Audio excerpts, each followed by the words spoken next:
menulis buku sejarah Jakarta. Dan buku sejarah Jakarta yang pertama saya tulis itu Toko Merah.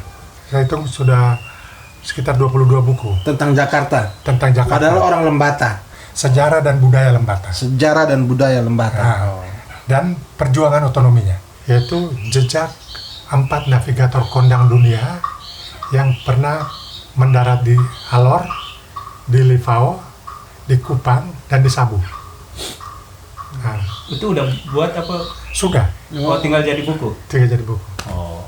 Nah, kerangkanya sudah ini dan semua ceritanya itu sudah terkumpul dan datanya otentik.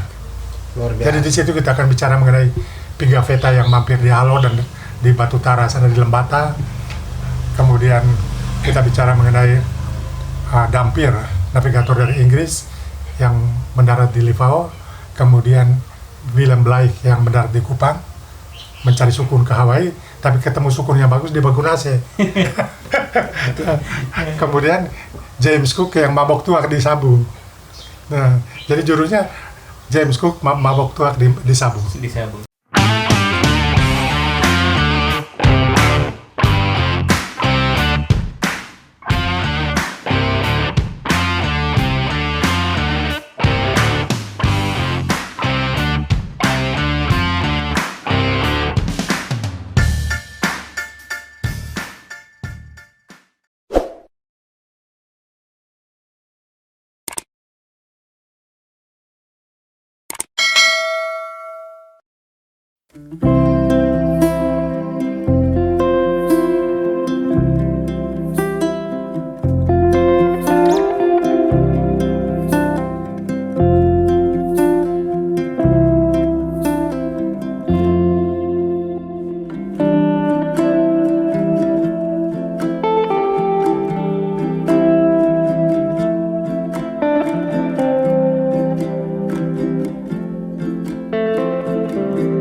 Oke, jumpa lagi di Bincang-Bincang Santai di Kapur Siri bersama saya Emil Bataona, Willy Kira, dan narasumber kita kali ini Bapak Thomas B. Atalajar. Jadi mungkin ada yang saudara-saudara dari NTT belum tahu atau apa. Ini Bapak penulis sejarah, anak kampung, kebetulan dari Lembata ya. Jadi kita pingin tahu apa sih yang membuat Bapak begitu cinta untuk menulis? Jadi sebenarnya ceritanya cukup panjang.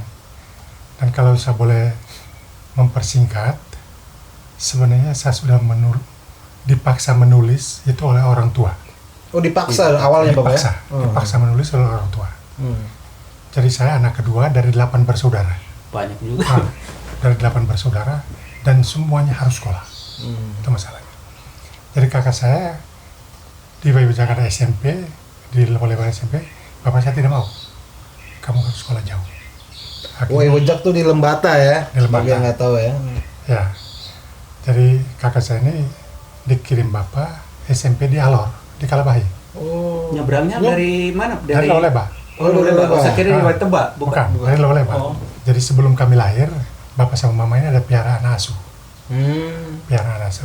Jadi begitu kami lahir, kakak ini sudah ada di rumah. Dia dari suku lain, dari suku Hipir. Kemudian disekolahkan di SGB di Adakewa, kemudian ke SMP Pius di Loleba, dan mereka angkatan pertama SG Podor. Nah, jadi SGB itu bukan di Loleba tapi di Adakewa dulu. Baru pindah ke Loleba itu. Ya, dulu ada SGB tapi kemudian ada buka SMP, mereka ke sana. Jadi dulu dikenal ada SGB, ada SIGA. Nah, kakak asuh ini tidak hanya dipelihara bapak sama mama, disekolahkan sampai jadi guru di Kalabahi. Dia bawa kakak saya ke Kalabahi. mereka kan tiap kali kirim surat harus dibalas. Oh gitu ya. Yang paling besar di rumah cuma saya. Dan saya waktu itu baru kelas 3 mau naik kelas 4 SR. Sekolah rakyat, bukan sekolah dasar. Iya. Sekolah rakyat. Saya itu angkatan terakhir sekolah rakyat. Masih ingat usia berapa tuh? Kelas 3 itu. Ya. Enggak, soalnya kan bisa harus paksa untuk nulis itu kan Iya. dari umur berapa ya? Dan itu sengsara, masa sengsara. Iya. Karena maksa saya tuh baca surat, baca surat itu, dan kalau baca tidak masalah. Saya sudah agak lancar. Tulisnya ini. Nulisnya itu kosakata terbatas. Kadang-kadang saya campur aduk dengan bahasa daerah. Bahasa baca. Ya, harus balas kan.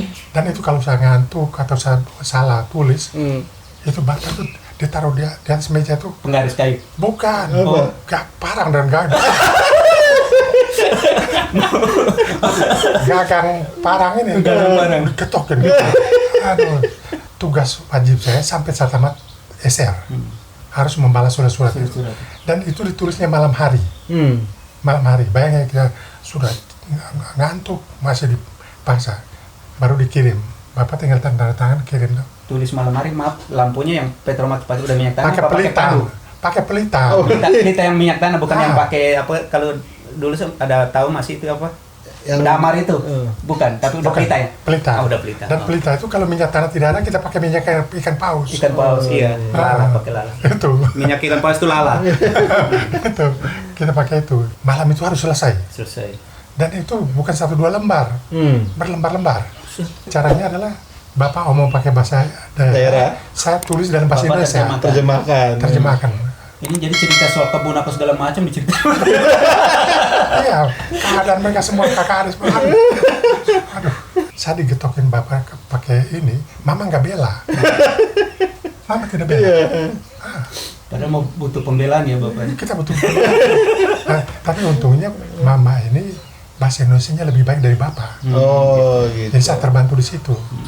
Karena pada saat kita di sekolah rakyat belum kenal baru kata dan kalimat, orang tua ini ngajarin kita paragraf, naskah dan surat berlembar-lembar. Itu. Dan itu saya jalani sampai saya tamat SR. Sehingga saya menganggap orang tua saya ini, Bapak sama Mama saya itu adalah guru menulis saya yang pertama. Iya betul. Ya, bukan guru di SD. Guru menulis saya yang pertama. Karena memaksa tadi tuh. Memaksa. Ya, dan harus wajib itu. Saya anggap Bapak itu algojo. Gitu. Tidak boleh ada kata malas dan bodoh di sekolah. Gitu. Ya udah. Kebiasaan menulis surat itu ke bawah sampai di seminari. Karena jadi sudah SR habis langsung ke seminari. Di Hokeng. San Domingo. Nah, teman kelas saya itu uskup Larang Tugal sekarang ini. Satu kelas. Paternarius Boleh Hujan. Satu kelas. Pastor Tote. Masuk ke sana, kebiasaan menulis surat itu saya lanjutkan di Hokeng. Dan itu berlembar-lembar saya tulis surat. Karena sudah kebiasaan. Saya cerita apa saja untuk Bapak sama Mama kesan data. Nah, terus kalau Bapak kirim surat ke kampung dari Hokeng, yang baca di rumah siapa? Kan ada sudah besar. Oh, ada besar. Ada saya sudah besar. Itu pasti kena ini lagi ya? Diturunkan. Nah, pertanyaan tadi yang masih di kampung itu, kirim suratnya itu kalau lebar dulu atau gimana tuh? Titip di orang pasar. Pasar. Surat itu dititip di orang pasar. Nanti sampai di sana kan tanya ke misi di mana surat itu diposkan. Begitu. Kalau tidak diposkan di misi. Karena misi Lewoleba dan misi Kalabahaya itu satu. Jadi lewat lebih banyak misi. Lewat misi. Kalau lewat pos tidak sampai. Alamatnya tidak ada. Dan mungkin waktu itu kantor pos juga belum ada. Oh gitu. Mungkin belum ada. Akhirnya ke Hokeng itu. Ke Hokeng. Nah, akhirnya di Hokeng kebiasaan menulis itu menulis surat ya. Jalan terus sampai saya kelas 3 SMP. Kelas 3 SMP ada perkembangan baru. Di SMA itu ada terbitkan buletin namanya Sorot Sesando. Sorot Sesando itu buletin. Untuk intern? Intern, seminari. Saya ada satu pastor yang bimbing saya. Namanya William Pop. Jadi Pater William Pop ini diam-diam dia kasih buku Reader's Digest. dalam bahasa Inggris ya, majalah Reader's Digest, dia suruh saya baca. Saya bilang, Pater, saya pengen nulis juga di Sorot itu, tapi kayaknya saya kan masih SMP. Sama teman mereka kan SMA dan sampai kelas 7 itu kan, itu kan sudah hebat-hebat. Saya masih SMP. Dia kasih satu judul, saya ingat betul judul pertama itu mengenai pemboman Hiroshima dan Nagasaki. Saya terjemahkan itu, saya tulis dengan bahasa saya sendiri, saya kirim ke sana pakai referensi Peter Pop. Pakai backing nih ya. Peter Pop tuh kasih tulisan di bawah, tulisan ini layak untuk dimuat di Sorot. Akhirnya dibuat. Oh ya, itu saya rasa puas banget karena merasa dulu selevel sama Ignas Klede. Pokoknya kalau tulisan udah muat itu ada kepuasan ya. Puas, bahagia banget. Dan itu masih SMP dan satu-satunya anak SMP yang nulis waktu itu. Bapak di kampung tuh menghendaki Bapak masuk ke seminari atau? Seminari itu saya senang dari kecil karena dari kecil pengen masuk seminari karena saya lihat pasar tuh makannya tuh enak ya, dadar telur. Dulu masih susah ya dadar telur. Istilah belentor nih di mana-mana makan enak tuh. Yang penting senang mau jadi tuan ya, menjadi pasar karena naik kuda kemana-mana, dia punya kelekat, makan enak. Terus apa namanya, dia makan tuh ayam tuh bagian yang enak punya tuh. Kemudian apa, telur yang ini sampai di Jawa baru saya tahu bahwa itu namanya dadar. Kesebenarnya itu bukan karena mau jadi pasar. Oh gitu. Karena itu ingin makan enak, naik kuda, kemana-mana naik kuda, dihormati orang.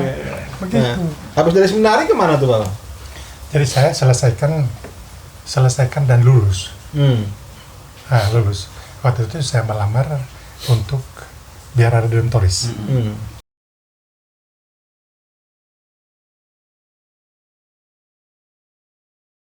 Itu kan dipanggil satu-satu. Kalau yang masuk frater dipanggil frater, kalau yang tidak frater dipanggil saudara. Tiba-tiba saya dipanggil saudara. Saya langsung keluar dari ruangan itu karena sudah tahu bahwa tidak jadi frater. Untuk apa pesta? Keluar langsung ketemu Pater Fischer. Saya bilang, Pater, saya mau tanya saja, kenapa saya tidak diterima jadi frater? Kalau bodoh pasti tidak. Kalau nakal ya mungkin sedikit. Tapi tidak ada alasan yang lain bahwa saya tidak masuk frater. Karena harus ada penjelasan. Karena kalau saya tidak jadi frater, saya harus menjelaskan kepada orang tua. Dia jawabannya, dia menyakitkan saya. Dia bilang begini, Thomas, kamu merasa dididik oleh SPD? Tidak. Iya, saya dididik oleh pastor-pastor SPD. Kenapa kamu pilih Biara Redemptoris? Oh, jadi alasan itu, Pater. Yang lebih menyakitkan lagi, kamu masuk Redemptoris, motivasi kamu tidak jelas, Thomas. Kenapa? Motivasi saya apa? Motivasi kamu kan supaya kamu bisa merantau. Sudah cukup. Cukup. Itu saya langsung naik darah. Cukup. Daripada saya pukul kau. Ya Bapak nyaut deh. Cukup. Keprak meja tuh, itu kacanya pecah. Saya bilang, sampai dia berdiri kan. Saya bilang, cukup. Saya akan berdoa khusus kepada Tuhan bahwa tanpa biara pun saya bisa merantau. Kalau itu motivasi kalian mendidik kami. Jadi begitu rendah kalian mendidik kami hanya untuk mengeluarkan kata-kata motivasi masuk biara itu hanya untuk merantau.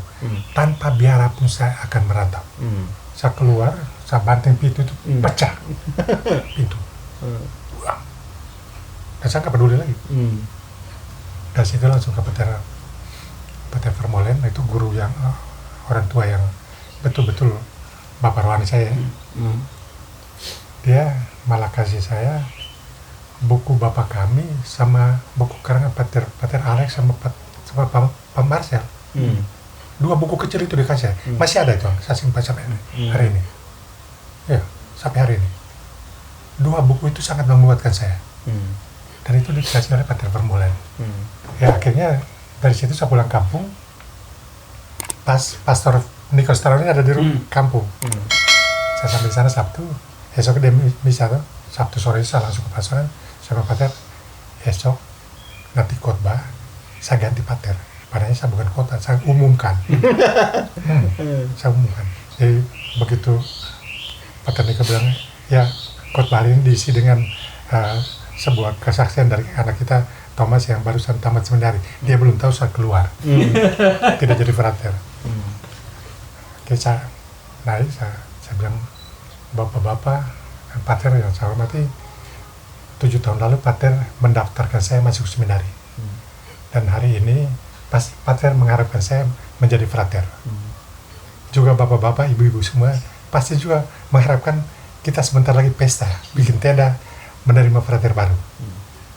Tapi ini hari saya mengumumkan bahwa saya tidak jadi frater. Saya tidak jadi frater. Khotbah singkat. Ya. Jadi, dan tidak perlu tanya alasan kenapa saya tidak jadi frater. Yang pasti bukan karena perempuan. Iya. Karena masyarakat biasanya kadang Perempuan. Arahnya ke situ. arahnya ke situ. Yang pasti bukan karena perempuan. Karena lusa saya harus berangkat ke Jakarta.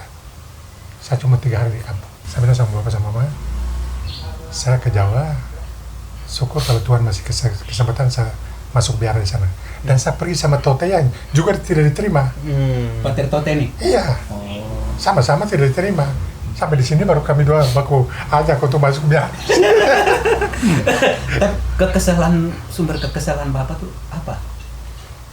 Ya karena tidak tahu, enggak. tidak tahu alasan kenapa tidak jadi frater. Oh, gitu. Tidak dijelaskan. Tidak dijelaskan. Hanya dengan pertanyaan begitu, kamu merasa dididik oleh SPD enggak? Tapi itu yang membuat frustasi ya. Dan itu saya alami 4 tahun. Kebetulan kakak saya dulu sekolah di Kalabaya kan ada di Kupang. Kupang, oh jadi akhirnya singgah di Kupang. Saya di Kupang, terus dia tanya saya, kakak tanya saya, kamu mau buat apa di Kupang? Saya tidak jadi frater, jadi saya mau ke Jakarta, saya mau singgah di sini. Ya kalau terus kakak saya ini bawa ke Patio Sengge namanya, dia pemilik dari Satya Guest House. Terus kakak saya ini bawa ke Patio Sengge namanya, dia pemilik dari Satya Guest House, hotel, guest house, hotel ya, di Pasir Panjang sana. Terus dia bilang, ini adik saya ini jago bahasa Inggris, jadi biar jadi guide di sini. Diterima jadi guide. Nah, akhirnya sudah 3 bulan sampai saya naik kapal Pulau Sayafi ke Jakarta, ke Surabaya. Dari Surabaya naik kereta ke Jakarta dengan cuma satu alamat, Jalan Mangga Besar nomor 7375. Itu alamat dari majalah Progres ya. Kakak saya Markus Rebong punya majalah di situ. Nah, sampai di Senen ya saya naik helicak. Richard. Naik helicak. Yang dari Kupang tuh kapal Pulau barang. saya kapal barang. Kapal barang. Pulau Sayafi.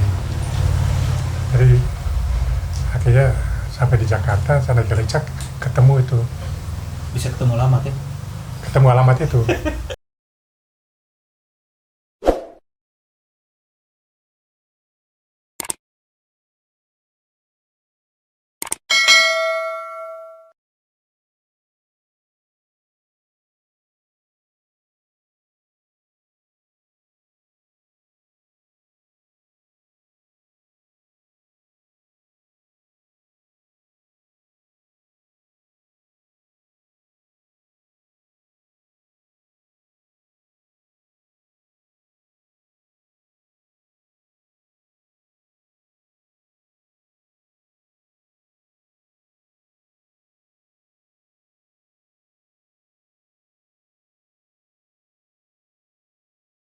Satu-satunya tempat yang pertama saya datangi adalah lapangan Banteng.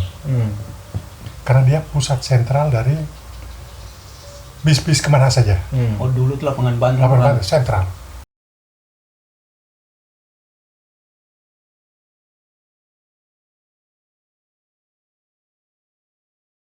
Teman-teman saya yang pertama adalah kondektur bis. Kondektur bis. Karena pas saya gauli mereka, supaya nanti saya kalau kemana-mana tidak bayar. Tidak baik. Dan itu berhasil. Berhasil. Yang pertama tadi lapangan Banteng, kedua itu Taman Ismail Marzuki. Itu tempat saya sama seniman-seniman itu nongkrong, Jadi, belajar nulis. Belajar di situ. Jadi tiap hari kita berusaha untuk nulis ke koran, ke majalah. Dan tulisan saya sudah mungkin lebih dari 100. Dikirim ke koran apa saja, tidak ada yang muat. Jadi dari ke Taman Ismail Marzuki itu lalu mau masukin tulisan gitu juga untuk Ke koran, mulai dari situ. Nah, dan apa yang saya lakukan di luar tidak diketahui orang kita. nggak tinggal di apa lagi? Tinggal di situ, tapi tetap tinggal di situ, tapi mereka tidak tahu saya kemana. Kemana? Oh gitu. Tahunya mereka saya pergi cari kerja. Satu saat dapat surat, ambil honor tulisan di redaksi Suara Karya. Oh yang selama kirim-kirim itu baru ada. Nah, itu sudah lewat berapa bulan itu. Baru ada jawaban. Kemana? Ke rumah. Oh, alamat rumah. Nah, dulu kan hanya bisa ke rumah. Oh Iya, gitu. Belum ada HP, belum ada pager kok. Saya datang ke redaksi. Saya bilang, ini ada surat. Katanya saya mau ambil honor sini. Tapi saya belum lihat korannya. Dia ambil korannya, dia kasih saya. Begitu lihat korannya ada nama saya langsung pergi. Sampai hari ini lupa ambil honor. Karena saking senangnya kali Bang. Saking senangnya itu. Jadi honor lupa ambil. Sampai hari ini. Nah, dan sama-sama bodoh aja. Yang pentingnya tulisan saya udah masuk gitu. Nah, karena begitu tulisan masuk, Bangga. itu rasa percaya diri sudah mulai tumbuh. Berarti ini media yang lain juga bisa.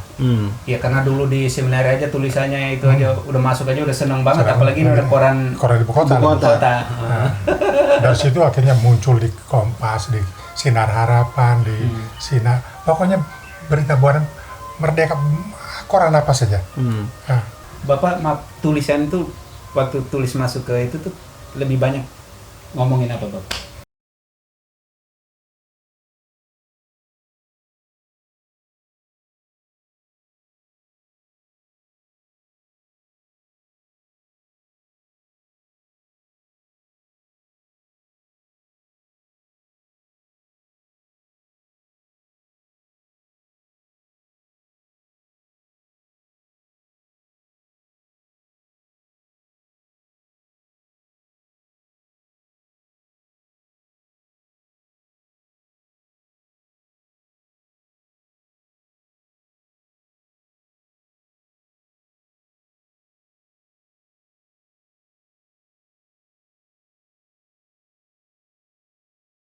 akhirnya dari situ peristiwa yang kemudian menjadi itu bukan menulis dulu, saya jualan ensiklopedi. Oh, ensiklopedi. Nah, karena nulis kan cuma honor berapa. Iya. Satu saat dibuka lowongan di PT Carnaby bahwa dibutuhkan sales agent untuk jual Americana, Britannica, The World Book Encyclopedia, pokoknya macam-macam ensiklopedi. Saya datang tes lulus, karena itu harus modal bahasa Inggris. Nah, lulus saya. Nah, begitu lulus, saya bilang sama bosnya, karena kita kasih pelatihan 1 minggu untuk menjadi sales agent. Dan kan harus pergi bawa buku itu, pergi jual kemana-mana, nawarin kemana-mana kan? Ke kantor-kantor. Ke kantor-kantor, karena buku itu mahal. Yang beli itu kan hanya orang berduit. Berarti yang kita hadapi kan orang-orang hebat, orang-orang besar. Akhirnya saya bilang sama bosnya, saya bilang, saya ini baru datang dari Flores, belum punya sepatu bagus. Nggak punya, ini saya mau tanya sepatu tuh ngomong sendiri nih. Belum punya sepatu bagus, belum punya baju bagus. Nah, kan pakaian Problem kita kan itu. Ya, kan pakaian yang ada di badan itu kan dari seminari yang potongan seminari kan lain itu. Bukan mode kan. Nah, dia mikir, loh, Anda sudah berapa bulan di Jakarta? Saya belum ada 4 bulan. Jadi belum punya uang untuk beli apa-apa. Jadi saya datang ini pelatihan ini pakai sandal. Sandal lili itu. Sandal lili. Akhirnya sesudah yang lain pulang, dia panggil saya masuk. Kamu butuh berapa? Karena presentasi saya terbaik waktu itu. Saya bilang terbaik, tapi saya tidak bisa jalan. Pertama, saya tidak punya baju bagus, tidak punya sepatu bagus, tidak punya dasi. Harus pakai dasi sama. Ikat aja nggak tahu ya Bapak. Baru seminari. Nah, itu celaka banget. Nah, sudah begitu juga tidak punya ongkos kan? Iya. Kan pergi kemana kan tidak boleh keringat itu. Nah, akhirnya bisa diakalin. Dipanggil masuk, dia bilang, kira-kira ibu butuh berapa? Saya bilang, saya butuh biaya untuk beli 5 baju, 5 celana, 1 sepatu, dan 3 atau 4 dasi. Kan tidak mungkin dasi yang sama terus. Waktu itu sudah jalan. Kok bisa ya? Waktu itu sudah jalan. Saya bergaul dengan anak-anak itu. Orang mintanya satu, mintanya banyak.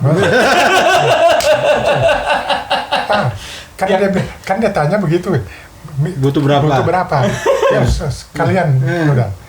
Dan orangnya baik, namanya Mr. Cuarta. Dia akhirnya kasih uang dan selesai persoalan satu itu. Bapak belanjanya di mana?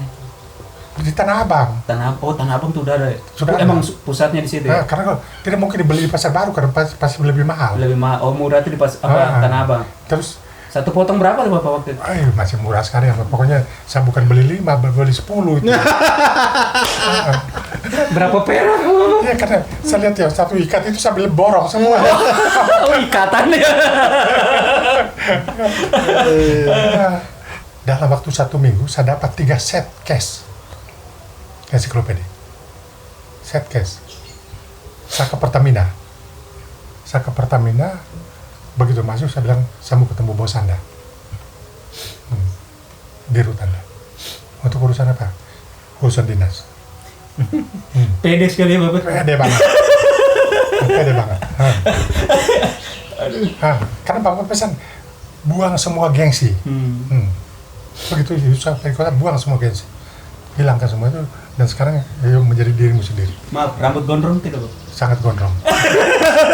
Pasti, soalnya tahun-tahun itu pasti gondrong gitu. Sangat gondrong. Jadi begitu saya masuk pertanyaan ketemu bosnya, dia marah. Iya, nggak ada perjanjian. Dia marah karena dia marah bukan ke saya, marah ke ini resepsionisnya. Kenapa saya harus suruh masuk? Saya bilang, Bapak, saya bukan sales. Saya datang membawa barang yang Bapak sangat butuhkan sebagai pejabat tinggi di sini. Saya datang untuk membantu Bapak. Setinggi apapun jabatan Bapak, tapi intelektualitas Bapak diukur dari buku ini.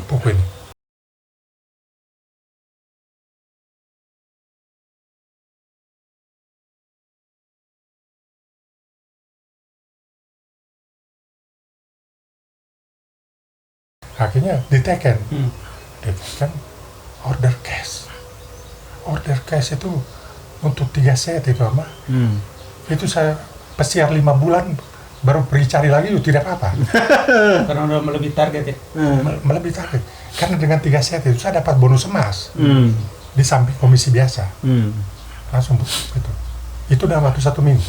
Bos senang dong pasti. Senang banget dalam waktu 1 minggu. Orang lain berbulan-bulan tidak dapat, saya 1 minggu. Berarti minggu berikutnya saya timpa lagi. duit bos yang tadi kasih udah balikin langsung dong? Tidak, kan dia sudah kasih kok. Mungkin dia lihat, wah ini peluang orang ini bisa ini ya. Sampai satu saat, saya berpikir kalau hanya nulis di koran terus, kita tidak pernah akan menjadi besar. Besar. Ya. Harus punya koran sendiri atau majalah sendiri. Akhirnya saya sama Mateus Olak dari Karangora terbitkan majalah Ekonomi Pandu. Di Jakarta nih? Di Jakarta.